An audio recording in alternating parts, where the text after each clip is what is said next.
Komandan Satuan Cyber Mabes TNI Brigjen TNI JO Sembiring menyebut pegiat media sosial Ferry Irwandi diduga terlibat dalam tindak pidana. Temuan tindak kriminal didapat dari patroli cyber oleh Dansat Cyber. Kami menemukan hasil dari patroli cyber. Terdapat kami temukan beberapa fakta dugaan tindak pidana yang dilakukan oleh saudara Ferry Irwandi.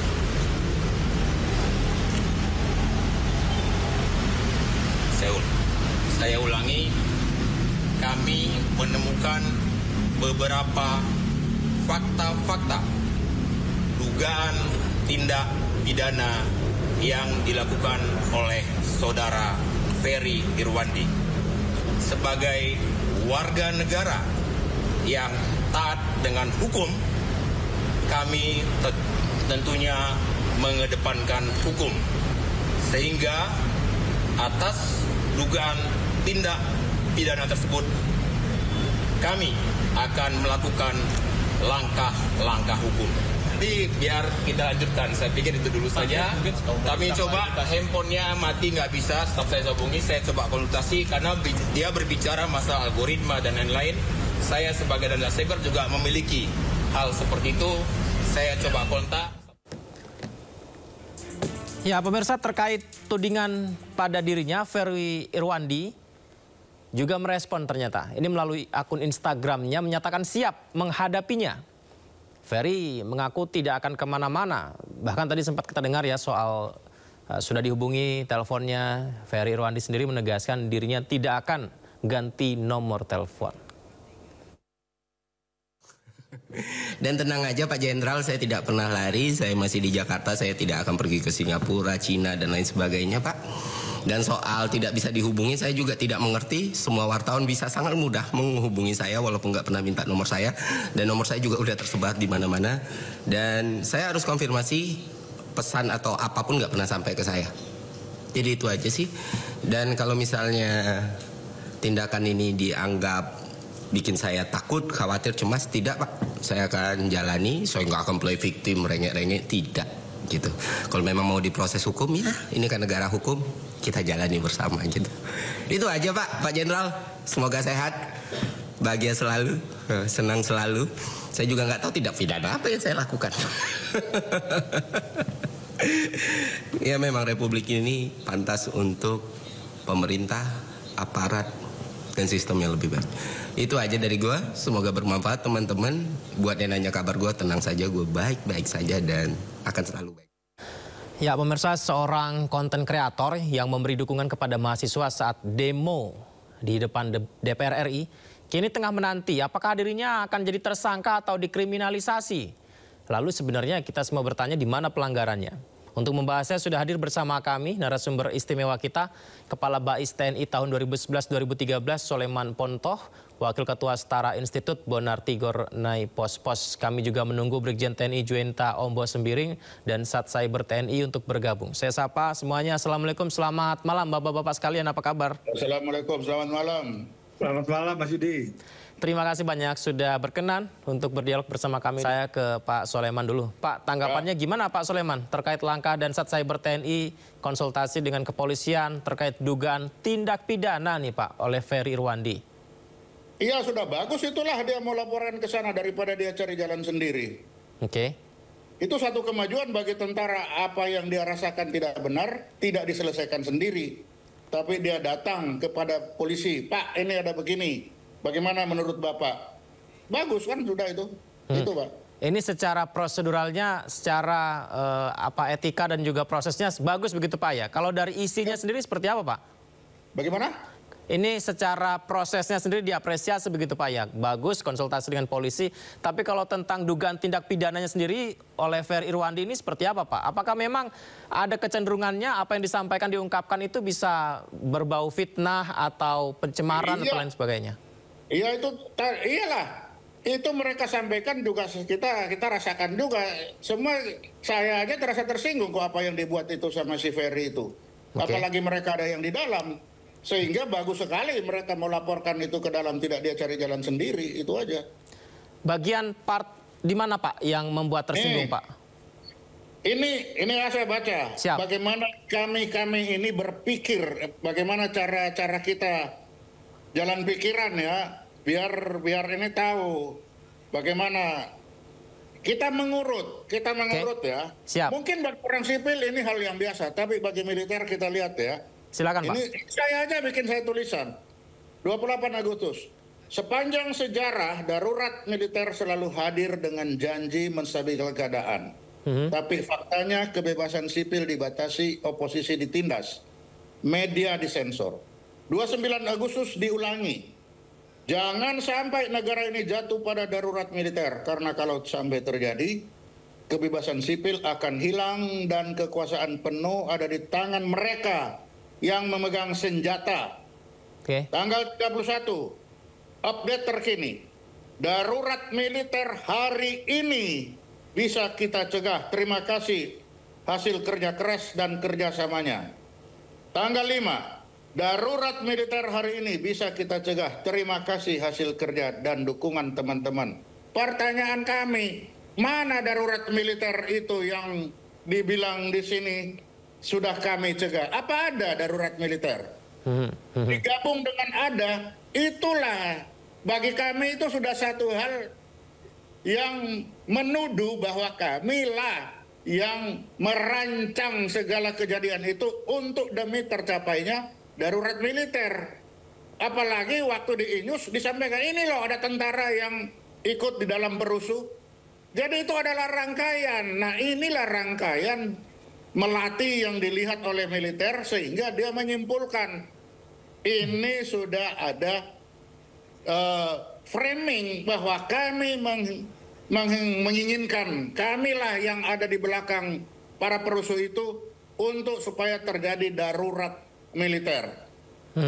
Berarti tentang tuduhan ya Pak ya, menuduh betul, padahal tidak ada darurat militer, ini diungkapkan seolah-olah dalangnya itu adalah yang disampaikan tadi, tentara. Ya, betul. Itu membawa fitnah berarti Pak ya, menyebarkan berita tidak benar begitu ya? Ya, betul. Itu saya bilang, saya aja bikin tulisan ini. Saya bikin itu 7 September. Nah, ternyata adik-adik di dalam sama. Lah itu karena berpikir kita sama. Ya seperti itulah militer berpikir. Lalu kalau kita dianggap salah berpikir itu, ya aku nggak tahu juga gimana. Ya itulah militer. Nah, kalau ditanya bagus, ya bagus sekali mereka sudah datang membawa ke polisi. Daripada dia cari jalan sendiri, kan gitu. Pak Sulaiman, bagaimana membuat sebuah batas bahwa ini adalah sebuah ungkapan dalam bermedia sosial, dalam sebuah narasi kritik dan juga masukan dengan sesuatu yang dianggap tuduhan dan menuju tindak pidana, Pak Sulaiman? Bagus. Kalau mau bicara sepanjang tidak ada fakta, jangan ngomong.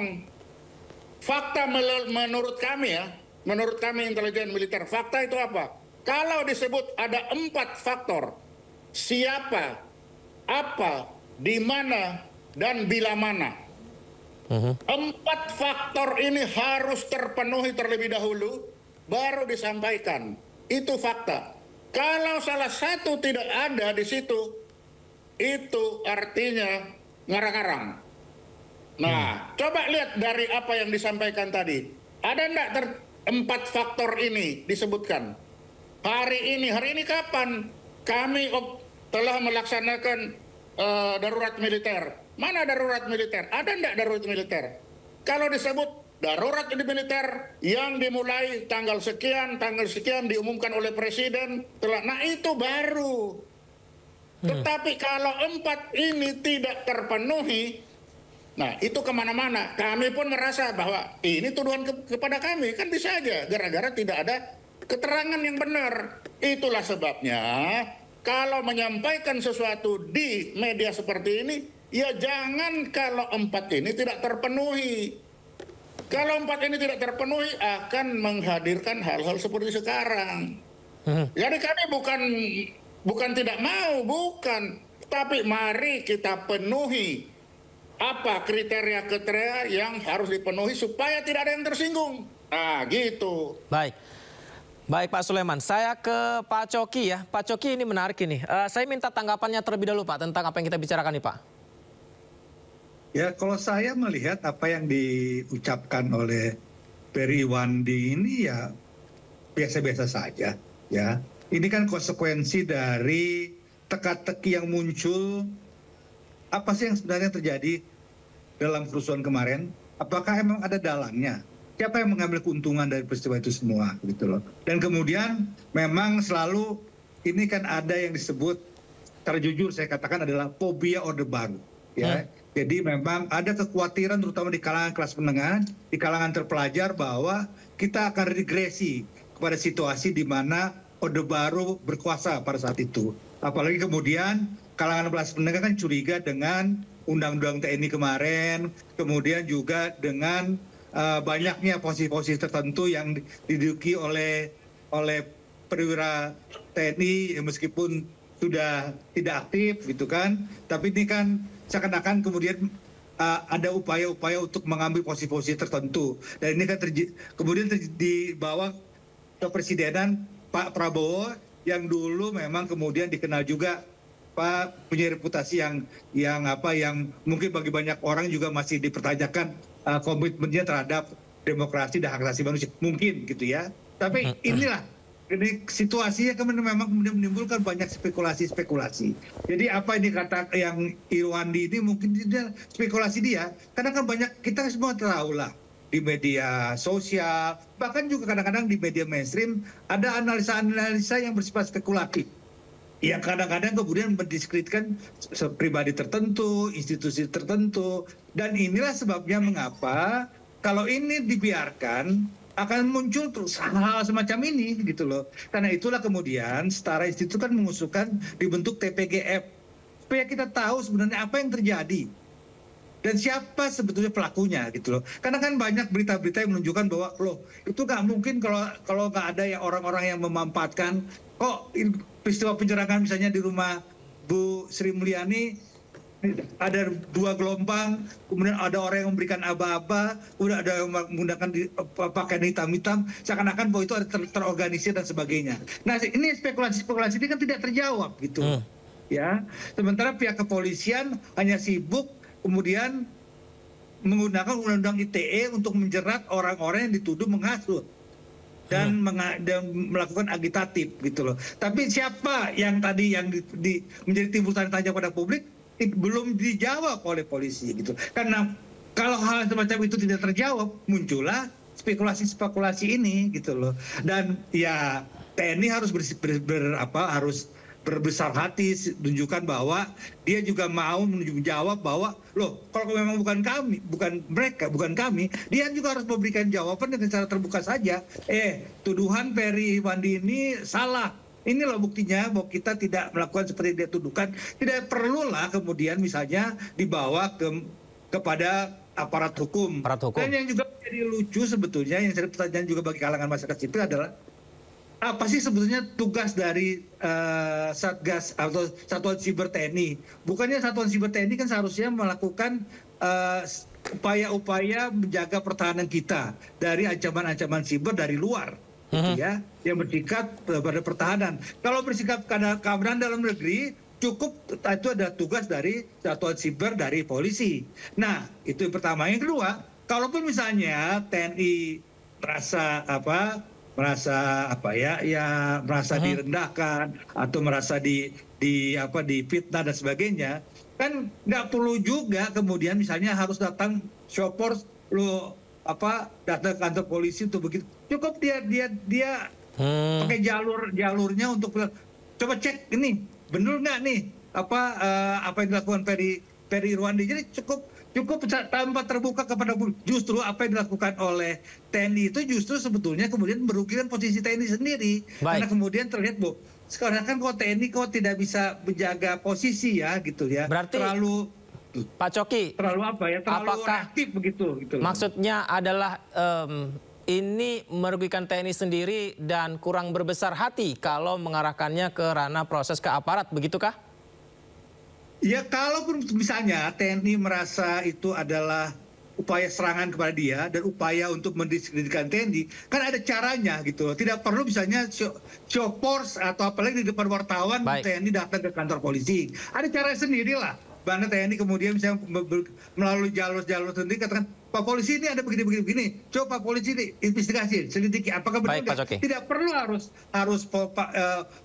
tentara itu sendiri datang gitu loh. Itu kan memperlihatkan TNI sudah melampaui batas gitu loh. Baik, itu Pak Coki. Kadang-kadang menimbulkan kekhawatiran kepada masyarakat sipil. Pak Soleman, apakah kurang berbesar hati, Pak? Apanya yang kurang berbesar hati? Makanya kan saya bilang, inilah logika berpikir TNI melihat. Bapak kan tidak melihat secara keseluruhan. Kan melihat banyak itu, bukan hanya ini. Itu hanya 4 yang saya sampaikan. Sebelumnya ada lagi di atas. Jadi dari macam-macam itu, nah muncullah itu. Lah kalau tadi dianggap ke polisi itu bukan hal yang bagus, suruh cari jalan sendiri. Lah jalan sendiri tentara kan tahu sendiri jalan sendirinya seperti apa nanti, Pak. Kan tentara ini tidak tahu jalan yang bagus yang mana, tahunya bagaimana dia dilatih. Jadi kalau dia kepada polisi pun masih disalahkan, wah ini kan berat juga nanti seperti apa nanti hasilnya. Bagaimana disampaikan ini disalahkan. Tapi isinya, lah cara kita memandang memang beda. Hari ini saya wah ternyata kan berbeda. Karena itu tadi saya sudah menyusun. Dengan susunan ini kita sudah bisa menyimpulkan ini anak ini sedang mengarahkan kepada rakyat bahwa tentara lah yang ada di belakang segala ini agar tercapai yang namanya darurat militer. Itu yang kita baca. Bagi bapak-bapak tidak terbaca itu silahkan. Tapi bagi kami itu yang terbaca. Nah kalau ini salah, ya mohon maaf. Tapi bacaan kami dengan apa yang disampaikan itu. Nah pertanyaannya tadi bagus. Lalu bagaimana supaya tidak terjadi? Ya jangan sampaikan kalau hal yang belum ada faktanya. Pertanyaan saya sekarang, mana fakta bahwa ada darurat militer? Kan itu. Baik. Kalau nggak ada ya jangan diomongkan. Kalau dibilang loh kok darurat militer kok tentara, ya pasti tentara lah. Mana ada darurat militer polisi selama ini, kan nggak ada. Baik, Pak Coki, kalau memang tidak ada darurat militer, mengapa itu menjadi sebuah ungkapan atau sesuatu yang disampaikan ke publik melalui media sosialnya? Bukankah itu menjadi tuduhan, Pak Coki? Kan ini, seperti saya katakan tadi bahwa di kalangan masyarakat sipil saat ini, terutama di kalangan kaum terpelajar, ada apa yang saya sebut adalah fobia Orde Baru, gitu loh. Jadi kekhawatiran bahwa apa yang terjadi selama masa Orde Baru itu muncul kembali begitu. Apalagi misalnya indikasi-indikasi yang bagi beberapa orang menunjukkan bahwa kok ini sekarang TNI ini sekarang mulai menduduki posisi-posisi tertentu gitu loh, yang apa menurut mereka ini sudah melampaui batas misalnya. Kemudian ada juga pandangan-pandangan bahwa ya tadi seperti tadi peristiwa kemarin ini kan sampai sekarang masih teka-teki, tanda tanya gitu loh ya, belum ada jawaban yang pasti. Apa sebenarnya yang terjadi sih gitu loh. Itu sebabnya mengapa kemudian masyarakat sipil kemudian mengusulkan supaya dibentuk TGPF, karena upaya misalnya aparat kepolisian, aparat hukum yang sekarang juga untuk mengungkap apa yang terjadi tidak jelas. Bahkan kemudian polisi hanya menangkap atau mereka sebagai pegiat media sosial dengan berdasarkan undang-undang ITE. Lihat apa yang diterima oleh Del Pedro misalnya gitu ya, atau beberapa teman-teman yang lain yang di kota-kota lain misalnya. Jadi ini masih tanda tanya. Ya, itulah sebabnya wajar saya bilang tadi kalau kemudian muncul analisa-analisa spekulatif gitu loh, bahwa oh ini siapa nih ngambil keuntungan? Jangan-jangan ini ada yang main nih. Dan bukan hanya ini, ada media mainstream juga yang juga bersuara miring sama seperti juga Ferry Irwandi, Pak Foto juga tahu lah siapa media itu gitu loh, yang menuding bahwa oh ini TNI bermain juga gitu. Ini tidak terelakkan gitu loh, karena banyak pertanyaan-pertanyaan yang tidak terjawab gitu loh. Jadi Kalau kayak begini tidak bisa menyalahkan begitu mudah gitu. Nah, yang saya katakan tadi, kalau TNI misalnya merasa ada pribadi-pribadi tertentu, ada pegiat bidang sosial yang kemudian menyerang mereka, mendisiplinkan mereka, tidak perlu misalnya secara terbuka datang menunjukkan ke kantor polisi, oh kita mau begini loh, nggak usah begitulah. Cukup misalnya dia dengan cara tertentu melakukan pertemuan tertutup, ya, tidak perlu umbar ke media massa bahwa ini loh, saya mendeteksi begini, tolong polisi investigasi. Jadi kan lebih enak gitu loh. Kalau kayak begini kan terlihat kepada publik juga, waduh kok TNI seperti itu ya, kok cepat sekali ya gitu loh. Itu menurut saya karena saya sendiri sebetulnya juga masih debatable gitu loh. Apakah yang dilakukan Ferry Irwandi itu bisa dikatakan sebagai kategori menghasut, melakukan upaya yang disebut bisa dikatakan tindakan pidana atau tidak, karena kan hal yang bisa membuktikan itu sebetulnya adalah Pak Sulaiman, pengadilan. Baik, saya ingin sekali berdialog sampai panjang, tapi sudah mau closing waktu kita ini terbatas. Mungkin nanti kita izin bisa diskusi lagi ya Pak Sulaiman, Pak Coki mengenai hal ini, dan kami juga tunggu dari Cyber TNI juga ya Pak Sulaiman ya, mengenai perkembangan terkininya seperti apa. Terima kasih banyak sudah berbagi bersama kami, semoga nanti kita ada kesempatan untuk berdialog kembali. Selamat malam Pak Sulaiman, Pak Coki. Ya, malam Pak Coki. Ya.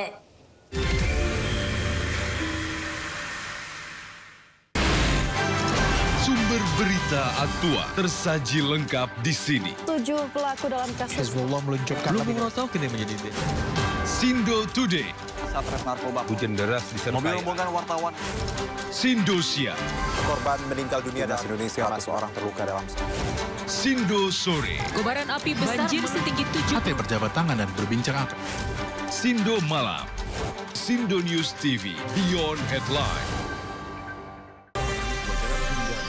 Ragam peristiwa terjadi di banyak tempat.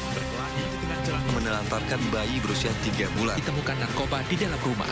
Menabrak tiang pipa milik perusahaan minyak dan gas asing. Mengabarkan secara update dan faktual. Warga pun ramai-ramai berjibaku mengevakuasi mobil. Harus menyeberangi sungai Cikaso. Yang menampilkan sejumlah alat yang rusak. Setelah nekat meracik obat.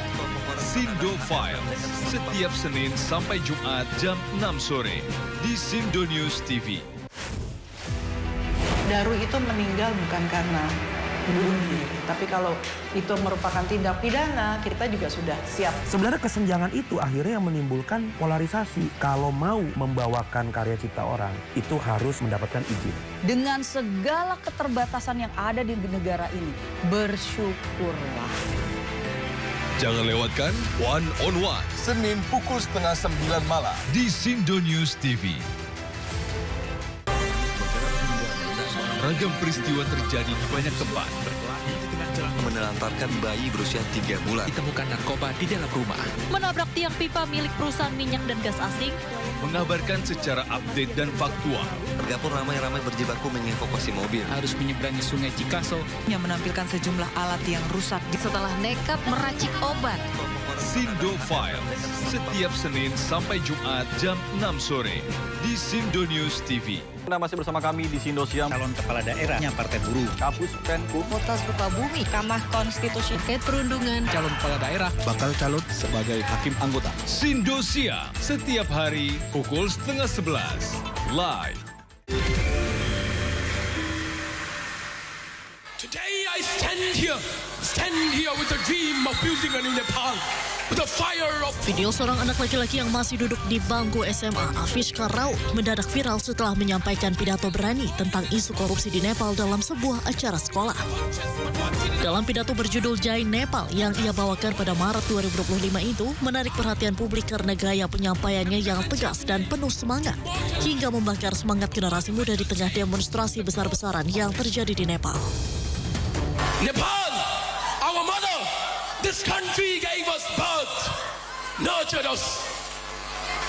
But what did it ask in return? Just our honesty, our hard work, our contribution. But what are we doing? We are bounded by the chains of unemployment, fleeing abroad in search of opportunities. We are trapped by the selfish games of political parties. Youth, rise! We are the torch bearers of change. If we do not raise our voices, who will? hanya menyoroti praktik korupsi, ia juga berbicara soal pengangguran dan penderitaan anak-anak muda yang terpaksa meninggalkan Nepal demi mencari nafkah di negara lain karena pemerintah gagal memberikan kemakmuran. Pidato Afiska Raut ini pun menjadi simbol demonstrasi Gen Z yang mengguncang Nepal. Ya pemirsa, Nepal bergejolak, jalanan terbakar, Gen Z maju, suaranya bergetar. Puluhan tahun tak seganas ini, protes memuncak, sejarah kembali ditulis hari ini. Dan menariknya, Nepal disebut-sebut belajar dari Nusantara. Suara muda bisa mengguncang negara. Gen Z berdiri tak kenal kompromi, menuntut perubahan demokrasi sejati. Apakah ini awal gelombang baru aksi massa? Kita akan berbincang bersama psikolog remaja Vera Itabiliana. Baik Kak Vera, terima kasih ya sudah berkenan berdialog di Sindo Prime. Ini kalau bicara soal kabar di Nepal nih Kak Vera, banyak yang bertanya apa sih yang terjadi di sana. Apalagi yang viral adalah kita lihat video seorang anak SMA berapi-api, bergelora menyampaikan protes terhadap tindakan korup dan ternyata ujungnya bisa sebesar ini, separah ini begitu. Kita lihat di media sosial yang terjadi begitu. Kalau Anda lihat apakah memang Gen Z di Nepal ini bisa dikatakan menjadi salah satu sumber inspirasi pergerakan di sana Kak Vera? Bisa jadi ya gitu ya. Gini, kalau kita bicara soal Gen Z itu kan range usianya mulai dari, karena Gen Z, kalau kita bicara Gen Z, mereka itu yang lahir dari tahun 95-97 sampai 2010 sampai 2012. Jadi kalau yang paling tua ini usianya sudah 30, yang paling muda usianya 13. Jadi range-nya Gen Z sekarang itu dari usia remaja sampai dewasa muda, gitu ya. Jadi kalau misalnya mereka menyuarakan sesuatu gitu ya, memang itu jadi karakter generasi dan karakter juga tugas perkembangannya di usia tahapan perkembangan mereka gitu ya, di mana remaja sampai juga dewasa muda mereka juga sedang dalam tahap pemikiran yang kritis gitu ya. Mereka juga sedang mencoba mempelajari lagi sekitarnya apakah ini sesuai dengan norma-norma yang kemarin mereka pelajari gitu ya, dan mereka juga ada dorongan untuk membuat norma baru yang memang lebih sesuai dengan situasi dan kondisi gitu ya, dan mereka sangat sensitif dengan ketidaksetaraan, ketidakadilan gitu ya. Nah, ini memang karakter bawaan tahapan perkembangan secara usianya. Nah, kalau kita bicara Gen Z itu didukung juga dengan adanya media sosial, adanya teknologi digital, sehingga mereka mempunyai wadah ekspresi yang lebih luas dan lebih besar dampaknya, gitu ya. Nah, kalau tadi kita lihat ada pidato anak SMA di Nepal, apakah ini bisa berdampak secara luas? Itu ya sangat bisa sekali, gitu ya, karena ya tadi itu ada media sosial yang bisa menyuarakannya lebih luas dan mencapai tidak hanya mungkin di Nepal saja, tapi di seluruh belahan dunia gitu ya. Sama juga apa yang terjadi dengan kita di Indonesia kemarin, yang ini bisa menginspirasi gerakan Nepal katanya gitu ya. Nah itu juga karena dampak dari media sosial gitu. Kak Vera, kalau ngomong soal media sosial, Indonesia mungkin bisa saya katakan salah satu di media sosial cukup berpengaruh di dunia ya. Banyak sekali yang viral dengan apa ya, goyangan, entah dengan apa tarian dari orang-orang Indonesia begitu di media sosialnya begitu. Nah, bicara soal pergerakan Indonesia kemarin ya, aksi unjuk rasa kemarin. Ini beberapa kali kan juga ada sesuatu yang disampaikan di media sosial, termasuk mengenai gerakan 17+8. Saya kira-kira jangan-jangan nih Nepal melihat ini begitu. Ternyata memang ada yang mengulasnya.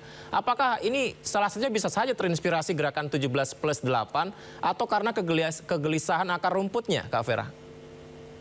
Gini, mungkin kalau kita lihat background situasi politik, situasi ekonominya mungkin sangat berbeda ya, Nepal dan Indonesia, kita nggak bisa samakan gitu ya. Jadi bibit masalahnya mereka sudah ada, tapi cara penyampaian protesnya, cara penyaluran protesnya mereka itu bisa saja diinspirasi dengan apa yang mereka lihat melalui media sosial yang terjadi di Indonesia. Itu bisa saja gitu ya, karena kalau kita lihat sifat alaminya manusia kan ya meniru gitu ya, meniru, belajar dari observasi, namanya observational learning gitu. Jadi ketika mereka melihat ada perilaku tertentu yang mendapatkan hasilnya, dampaknya berdampak gitu ya, hasilnya signifikan, ya mereka akan mempelajari itu lalu melakukan hal yang sama gitu untuk mencapai hasil yang sama juga gitu. Berarti ada perubahan transisi dari penyaluran pendapat ya. Kalau dulu mungkin kita melihat ada sosok yang fenomenal, memerlukan wadah untuk bisa kita masuk di sana dengan proses yang panjang, mungkin bisa bersuara. Tapi sekarang ini setiap negara ada suara di media sosialnya, setiap negara ini kemudian merasa dekat satu sama lain. Mungkinkah ini menjadi satu bentuk dinamika yang baru untuk bersuara di media sosial untuk seluruh dunia, tatanan dunia? Ya, ini dampak dari media sosial ya, gitu ya. Kebutuhan untuk berekspresi itu adalah sifat dasar dari karakteristik individu yang dalam usia remaja dan usia dewasa muda itu.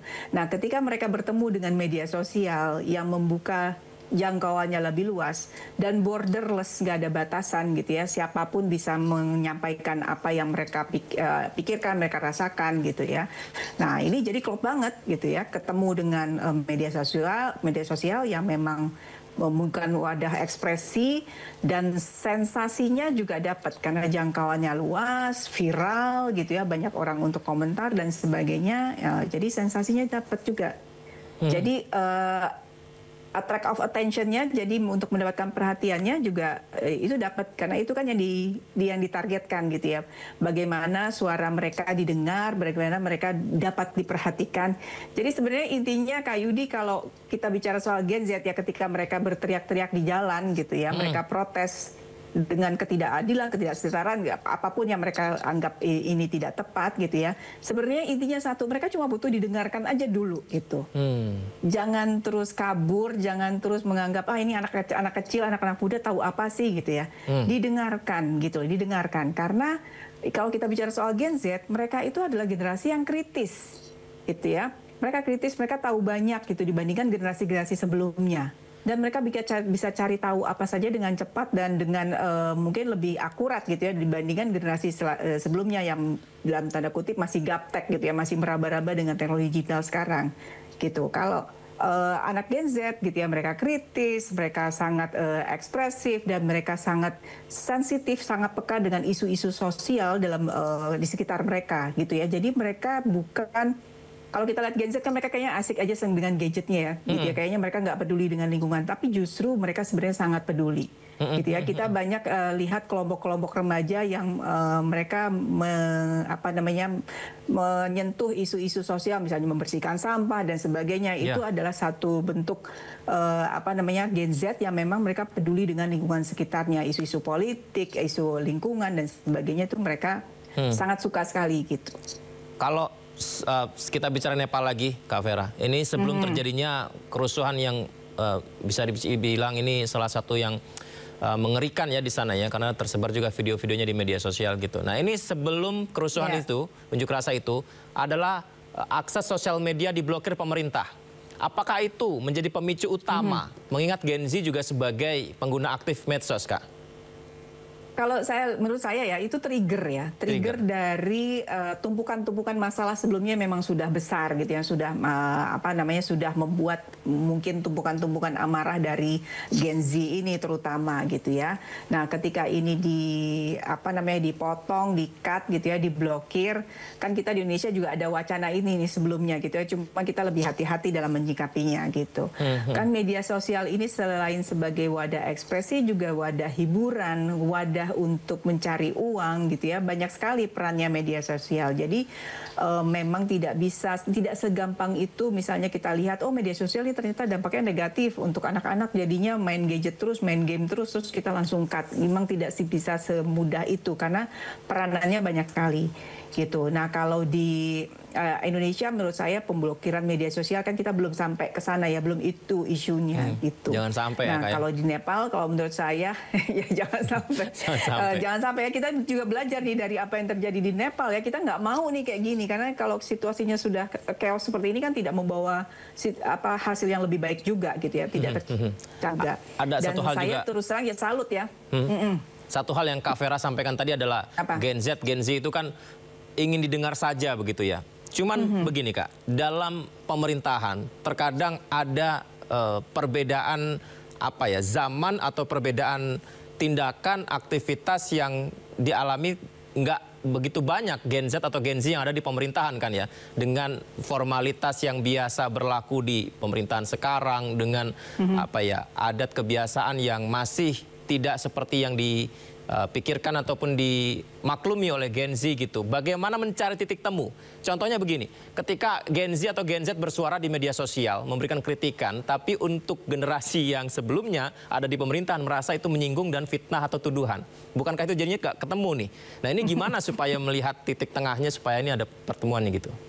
Oke, secanggih apapun media sosial, secanggih apapun teknologi digital yang ada sekarang gitu ya, tetap kalau untuk membicarakan isu-isu krusial itu harus ketemu face to face gitu ya. Tetap aja komunikasi langsung itu lebih kaya gitu ya, dan lebih meminimalkan yang namanya miskom, yang namanya salah paham dan sebagainya gitu. Jadi kalau misalnya ini mungkin masukan ya buat pemerintah kita juga gitu ya, belajar dari beberapa hari kemarin gitu ya, ketika misalnya ada kritik di media sosial gitu ya, oke, ditanggapi. Di sisi lain juga si Gen Z yang di media sosial juga menyadari bahwa mungkin kalau dia bersuara di media sosial aja itu cuma sekedar clickbait istilahnya, cuma buat nyolek aja. Tapi untuk ini supaya jadi forum pembahasan yang benar-benar memang harus ketemu. Jadi di sisi pemerintah mengundang, sisi yang Gen Z-nya yang bersuara di media sosial juga dengan dengan welcome, dengan siap runding gini. Satu hal dari Gen Z, karena ini kan tadi range usianya 13 sampai 30 ya. Ini kan usia muda, remaja dan dewasa muda. Mereka itu punya kemampuan belajar yang sangat luar biasa bagus. Gitu ya. Apalagi dengan teknologi digital sekarang. Mereka cepat banget mempelajari sesuatu. Tapi ya di sisi lain kematangan emosinya masih berkembang gitu, sehingga mereka sangat mudah sekali untuk terpancing menjadi emosional. Nah ini yang mungkin dilihat generasi sebelumnya yang sedang duduk di dalam pemerintahan, generasi yang menurut saya lebih matang gitu ya, saya nggak bilang lebih tua gitu ya. Ini jadinya kesannya kok kurang ajar banget sih, dia nggak hormat kita, nah gitu ya. Kan kita lebih tua, kok dia nggak ada unggah-ungguhnya, nggak ada mannernya dan sebagainya. Nah itu kalau kita paham dari sisi perkembangan psikologis gitu ya, kita bisa lebih memahami itu. Mereka nggak ada maksud kok untuk kurang ajar. Mereka memang masih kurang dalam hal mengontrol emosi, ngomongnya supaya sopan. Nah itu masih kurang. Nah ini dengan saling memahami sebenarnya bisa ketemu di tengah gitu ya. Yang generasi sebelumnya nggak baperan, ya. Yang generasi Gen Z juga mereka belajar dong. Kalau mereka mau didengarkan, mereka lebih baik menyampaikannya gitu. Kalau generasi sebelumnya malah melaporkan Gen Z-nya dengan apa yang diunggah di medsosnya itu gimana ya Kak ya? Nah itu no comment ya. Nah ini nggak akan selesai. Jadi sebenarnya saya sudah patut apresiasi ya. Kemarin kan kita melihat ada DPR mengundang anak-anak BEM untuk datang ke dalam, terus mereka didengarkan. Itu sebenarnya suatu langkah walaupun telat ya sebenarnya, tapi ya better late than never lah ya gitu ya. Jadi sebenarnya sebelum rusuh-rusuh kemarin harusnya mereka dikasih peluang kesempatan untuk masuk ke dalam DPR untuk didengarkan mereka apa sih maunya gitu ya. Nah terus juga saya salut sama adik-adik BEM yang 2 hari kemarin juga demo tapi tidak rusuh ya, tidak anarki, dan mereka juga sudah mulai belajar nih gitu ya untuk menjaga emosi mereka supaya tidak terpancing, tidak terprovokasi gitu. Nah kita harapkan sih terus seperti itu. Ya. Satu lagi, kan ketika generasi yang senior ini bilang jangan sebarkan hoax gitu, fitnah, tuduhan segala macam. Pertanyaan saya adalah apakah Gen Z ini cukup mampu untuk memilih konten di media sosial, mana yang hoax, mana yang tidak, atau kecenderungannya Gen Z ini dia gampang terhasut dengan informasi yang tidak benar di media sosial? Nah ini ada dua ya, ada dua kemungkinan. Mereka kalau dilihat dari sisi perkembangan psikologisnya, di mana tadi saya bilang mereka masih emosinya mudah terpancing gitu ya, kematangan emosi masih dalam tahap perkembangan gitu ya, proses pengambilan keputusannya juga masih dalam tahap perkembangan. Nah ini memang bisa saja mereka jadi mudah terpancing, terprovokasi gitu ya. Tapi di sisi lain mereka dengan yang sangat digital savvy gitu ya, sangat ahli dalam tahu betul gitu dengan teknologi-teknologi. Nah ini sebenarnya mereka sangat mungkin untuk bisa melakukan cross check gitu ya, cross check apakah ini betul, apakah ini sumbernya valid dan sebagainya gitu. Jadi tapi tentu saja ya pengalaman itu kan guru yang baik gitu ya. Kalau saya melihat mungkin beberapa minggu yang lalu gitu ya, kita Gen Z ini mungkin ya gampang sekali terpancing dengan apa yang muncul di sosial media gitu ya. Tapi terus mereka belajar bahwa tunggu, ternyata kita dimanfaatkan nih gitu ya, supaya bisa ditunggangi dan sebagainya. Nah ini kayaknya terus sekarang membaik sih, mereka lebih mau untuk cross check, lebih waspada lagi supaya tidak dimasuki dengan oknum-oknum yang punya maksud yang tidak baik, yang tidak sesuai dengan tujuan mereka sebenarnya gitu. Ya, apalagi Bung Karno juga kalau kita ingat sudah menyampaikan berikan aku 10 pemuda maka akan kuguncangkan dunia gitu ya Kak Fira ya. Iya, makanya jangan main-main sama anak-anak muda. Jangan main-main sama anak muda. Semoga saya termasuk anak muda itu, Kak Fira. Kelihatannya sih masih ya, nyerempet-nyerempet di akhir-akhir Gen Z ya. Terima kasih banyak Kak Fira sudah berbagi bersama kami. Sehat selalu ya. Nanti izin kita bisa dialog lagi.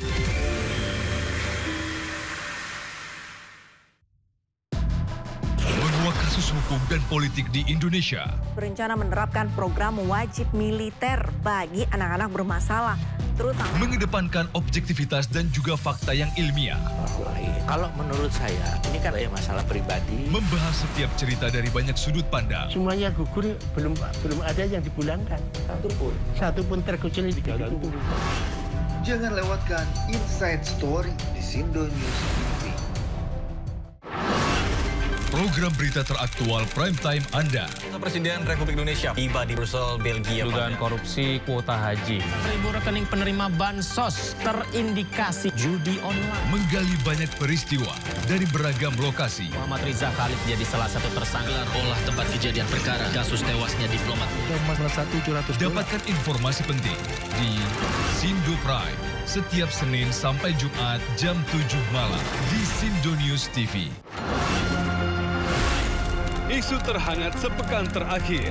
Ke-7 Republik Indonesia, Joko Widodo menduga ada agenda politik besar. Polisi merilis merek beras premium yang diduga diambil. Rangkuman berita viral. Sekolah rakyat gratis untuk kasus dugaan korupsi tata kelola minyak mentah. Sopir truk di Subang, Jawa Barat melakukan aksi mogok kerja. Temukan semua informasinya di Top Issue setiap Sabtu dan Minggu di Sindo News TV.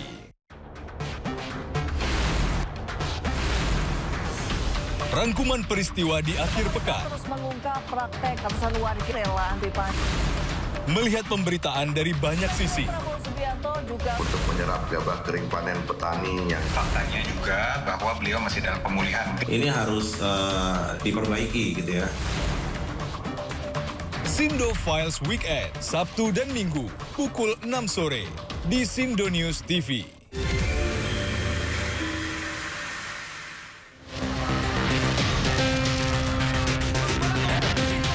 Demonstran bentrok dengan polisi, merusak monumen Republik saat Prancis diguncang protes. Para pengunjuk rasa anti pemerintah bentrok dengan polisi di pusat kota Paris pada Rabu malam saat para demonstran berunjuk rasa menentang kebijakan Presiden Emmanuel Macron dengan slogan "Blokir semuanya". Massa berkumpul di alun-alun Republik, tempat sejumlah pengunjuk rasa memanjat dan merusak monumen, menyemprotkan slogan-slogan di dasarnya dan melambaikan bendera Palestina. Para demonstran menyalakan suar asap, meneriakkan slogan-slogan anti-Macron, sementara polisi menjaga ketat di sekitar lokasi, di mana beberapa orang terlihat memegang plakat termasuk satu poster berbentuk hati. Aksi protes unjuk rasa masih terus terjadi di jalanan Paris ketika para pengunjuk rasa bergabung dengan gerakan nasional Block Everything dan menyebabkan lalu lintas macet. Para demonstran menumpuk tong sampah di sepanjang jalanan dekat sekolah menengah Helen Boucher, membakar properti, terus meneriakkan yel-yel dan berupaya menghalangi lalu lintas. Hingga saat ini petugas kepolisian menahan 95 orang. Mereka ditangkap dari seluruh wilayah metropolitan Paris melakukan aksi provokasi. Demo besar di Indonesia Agustus lalu dinilai telah menginspirasi gerakan protes Gen Z di Nepal. Tak hanya itu, terbaru gelombang protes di Prancis juga terinspirasi dari gerakan di Indonesia. Ada beberapa persamaan dari gerakan-gerakan ini. Protes yang dilakukan anak muda, adanya ketidakpuasan dengan pemerintah yang dinilai korup dan ketimpangan sosial dan pembungkaman sosial media. Namun untuk membahasnya sudah bersama kami sosiolog UGM Hempri Suyatna dan sudah hadir pula Ketua BEM FH Unpad 2025 Muhammad Fitra Aryo. Saya ke Mas Fitra dulu ya. Mas Fitra, apa yang Anda lihat? Ada nggak persamaan dan apakah statement tadi kurang lebih kira-kira bisa disetujui begitu bahwa memang tampaknya mereka Nepal dan Perancis itu terinspirasi juga dari gerakan yang dilakukan oleh Anda semua rekan-rekan mahasiswa. Baik, terima kasih Mas David. Sebelumnya apakah suara saya terdengar jelas? Terdengar jelas. Baik, jika melihat momentum ya dari pergerakan yang ada di Indonesia, kemudian di Nepal dan juga di Prancis, memang secara momentum ini cukup berdekatan. Pun juga dari segi substansi ataupun landasan yang membuat masyarakat, terutama mungkin Gen Z, bisa menjadi penggerak adalah karena adanya pemicu.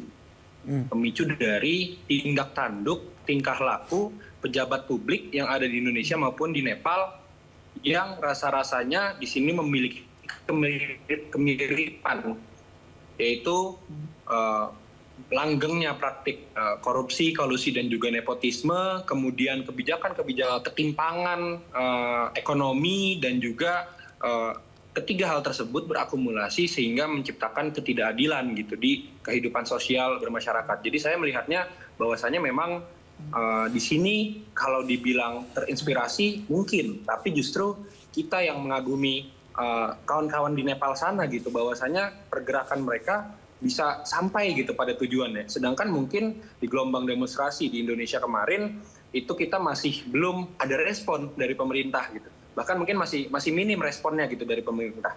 Jadi saya melihat kalau tidak salah kemarin Pak Prabowo sempat sudah menyampaikan dari pihak DPR RI ya, Pak Sufmi Dasko kelihatannya sudah menyampaikan sejumlah hal tuntutan yang 17+8 itu juga sudah dijawab begitu. Betul Mas, tapi memang di 17+8 itu banyak institusi pemerintahan yang memang dituju. Salah satunya adalah DPR. 17 itu kan isu yang memang permukaan, dalam arti tunjangan yang baru dinaikkan itu kita minta turunkan dan lain-lain. Tapi yang 8 ini kan isu yang cukup sistemik.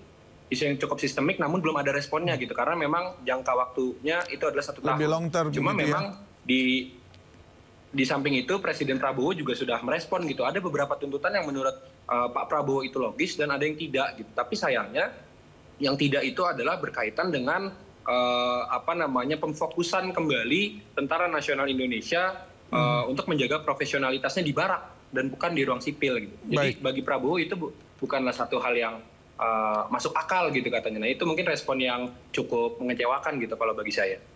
Baik, ya, itu ya kita akan bahas itu nanti lagi yang lebih detail. Tapi ini awalnya kita mau lihat dulu bagaimana kegerakan anak muda ya baik di Indonesia, terus kemudian di Nepal dan juga di Perancis. Saya ke Pak Hempri. Pak Hempri, apakah Anda juga melihat ada kemiripan? Ini lebih kepada memang gaya berpolitik anak muda Gen Z yang kemudian sudah tahu caranya untuk bagaimana memprotes ke suatu status quo atau suatu kekuatan yang tampaknya sulit dijatuhkan, tapi mereka bisa, atau memang ini seperti kayak sebuah keputusasaan, jadi nggak ada jalan lain, saya harus turun gitu. Ya, makasih Mas David ya, dan saya kira tadi sudah disampaikan juga oleh narasumber yang pertama. Jadi pertama harus kita lihat ya, bagaimana kemudian karakteristik terkait dengan gerakan-gerakan sosial yang muncul di beberapa negara luar negeri yang tadi disampaikan. Saya kira harus kita lihat bahwa gerakan-gerakan sosial yang diinisiasi oleh anak muda itu punya karakteristik tertentu. Pertama adalah tentunya anak muda itu kan tadi kreatif, inovatif.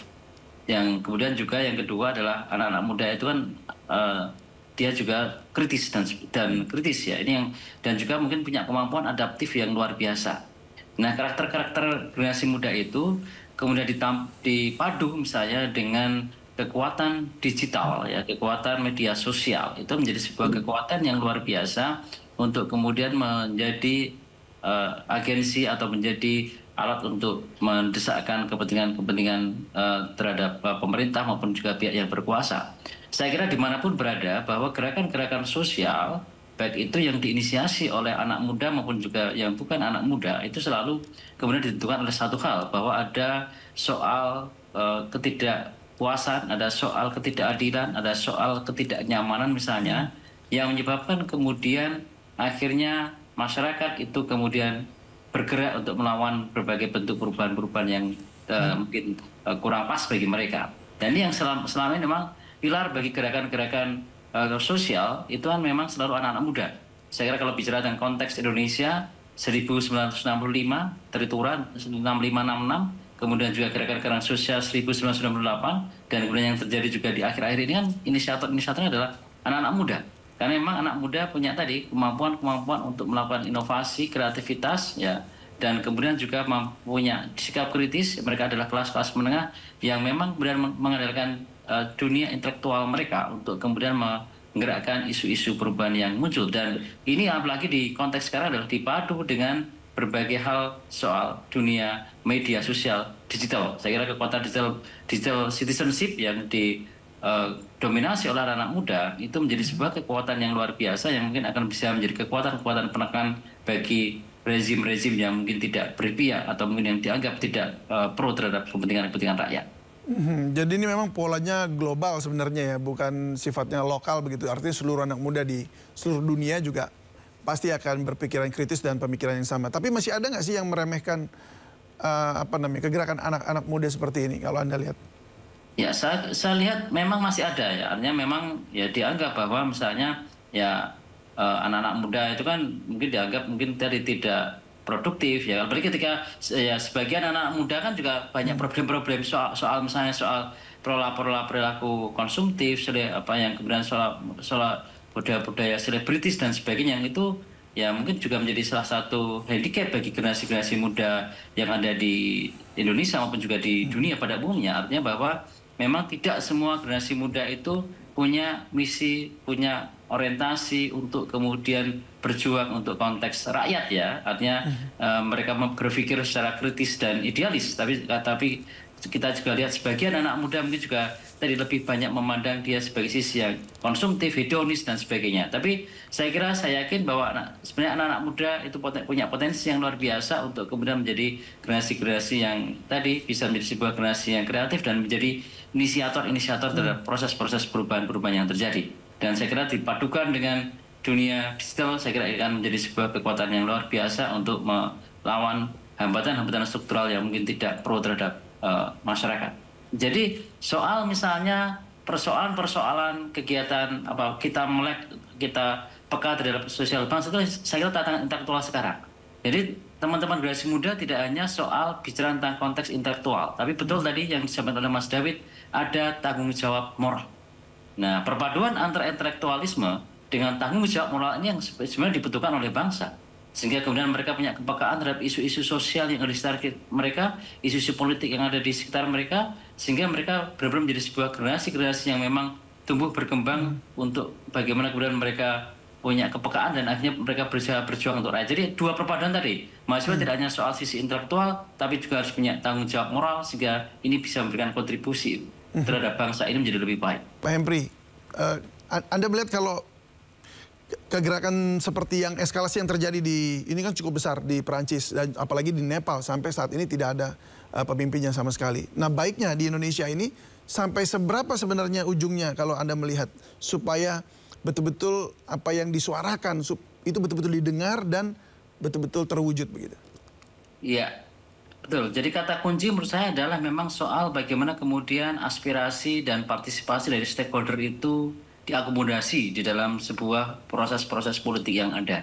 Artinya itu yang harus kita inginkan. Artinya ya kalau kita bicara tentang konteks politik, ya politik itu adalah untuk konteks kesejahteraan rakyat ya, bukan untuk kesejahteraan elit. Ini yang memang mungkin goals-nya itu harusnya di situ.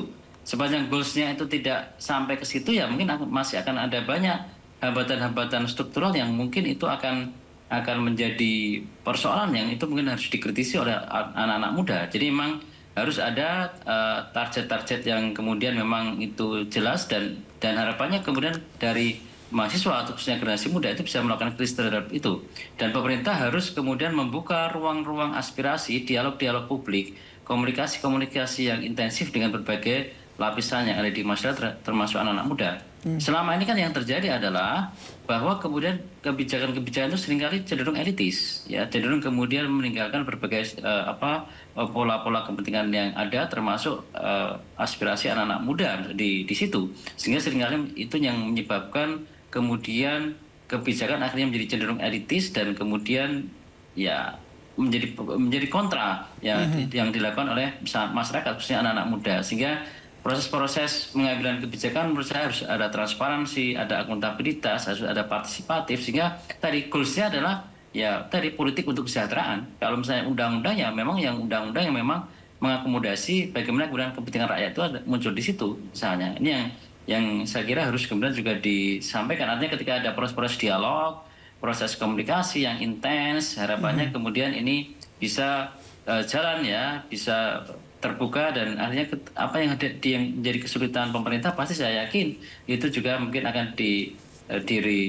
dipahami oleh masyarakat, termasuk dalam konteks itu adalah anak-anak muda. Dari forum-forum dialog ini yang saya kira harus diperbanyak.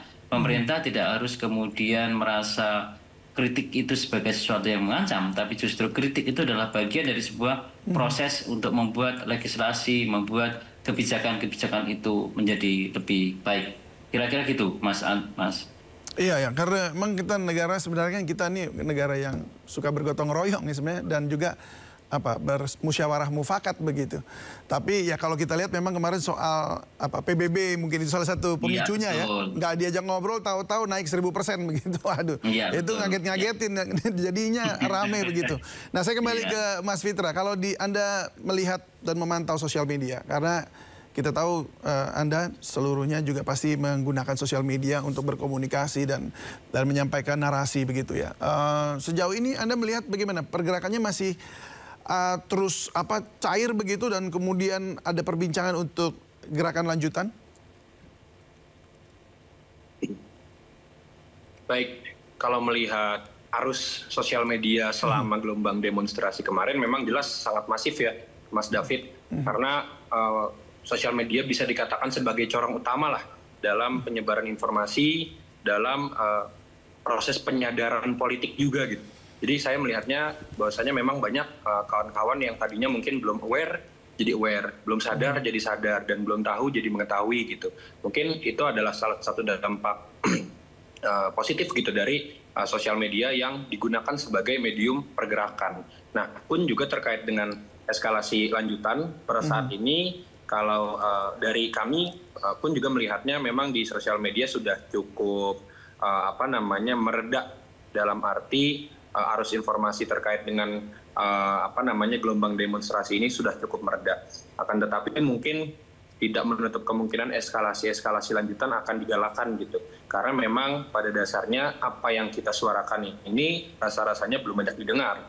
Dan tentunya hal tersebut menjadi pemicu gitu untuk mengeskalasikan ya, gerakan lanjutan terkait dengan isu-isu yang dituntut. Kemudian juga kami sedang mengkaji ulang. Baik, Mas Fitra, tampaknya suaranya terputus-putus. Untuk melihat bagaimana dan juga ketika Mas. Ya, agak terputus-putus, hilang-hilang suaranya. Ya, tapi nggak apa-apa. Kami sudah menangkap maksud Anda. Ya, sekarang sudah lebih jelas, tapi kami sudah menangkap maksud Anda. Terima kasih sekali lagi sudah berbagi bersama kami, Mas Fitra. Baik. Memberikan insight dan... Lagi, Mas. Ya, silakan, singkat saja, silakan. Tidak ada, baik. Baik, Mas Fitra, mungkin tampaknya sambungan masih agak terputus-putus, tapi terima kasih sekali lagi sudah berjuang juga untuk rakyat Indonesia. Dan terima kasih juga Mas Hempri Suyatna, sosiolog UGM, yang sudah memberikan insight seperti apa pergerakan ini terjadi dan apa dasarnya begitu ya. Kami jadi bisa melihat dan membaca ada kemiripan gitu antara apa yang terjadi di Indonesia, di Nepal, dan juga di Perancis. Paling tidak Indonesia menjadi faktor pemicu juga. Baik, terima kasih sekali lagi. Salam sehat selalu.